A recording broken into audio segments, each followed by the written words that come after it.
Bugün mətbəxdə səbrimi sınağa çəkdim.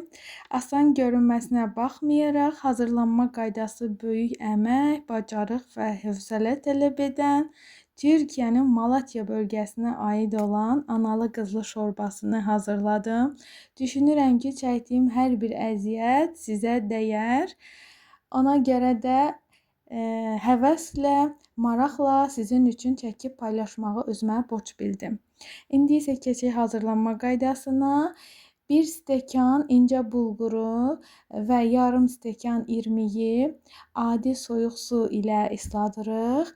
10 dəqiqə sonra da üzərinə tomat, duz, 2 xörək qaşığı un, 1 yumurta vurub əlimizlə yaxşıca yoğururuq. Əgər xatırlayırsınızsa, daha öncə də içli köftə paylaşmışdım. Xəmiri eyni ilə onun kimidir.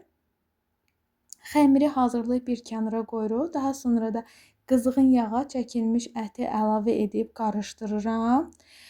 Və sonra da ağzı qapalı şəkildə biraz suyunu çəkilməsini gözləyirəm. Suyunu buraxıb biraz yağa düşdükdən sonra da 1 ədəd baş soğanı küp-küp doğrayıb üzərinə əlavə edirəm. Hazır olduqda da bir qaba töküb soyumasını gözləyirəm. Sonra da keçirik analı qızlı şorbasının köftələrini hazırlamağa. Öncə bu şorbanın qızlarından hazırlayıram. Balaca toplar formasında hazırlayıb nişastaya batırıram. Bu nişasta qurumasını əngəlləyir. Sonra da keçirik böyük köftələrin hazırlanmasına. Eyni ilə içli köftə kimi forma verirəm. İçliyini doldurduqdan sonra da bükürəm. Ancaq yumru forma verirəm. Təxmini qozdan böyük ölçüdə hazırladım.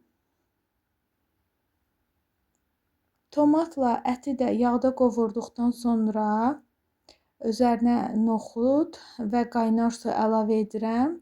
Qaynayandan sonra da köftələrini töküb bir 10-15 dəqiqədə köftələrlə birlikdə qaynadıram. Bir kənarda da yağla nanəni qovururam. Ən sonda üzərinə gəzdirib servis edə bilərsiniz. Bu üsulla köftələriniz heç vaxt açılmır və dağılmır. Hətta videoda gördüyünüz kimi də mən kəsəndə qaşıqla biraz çətinlik çəkdim və hətta nəticədən də çox məmnun qaldım. Hazırlayacaq olan hər kəsə nuş olsun.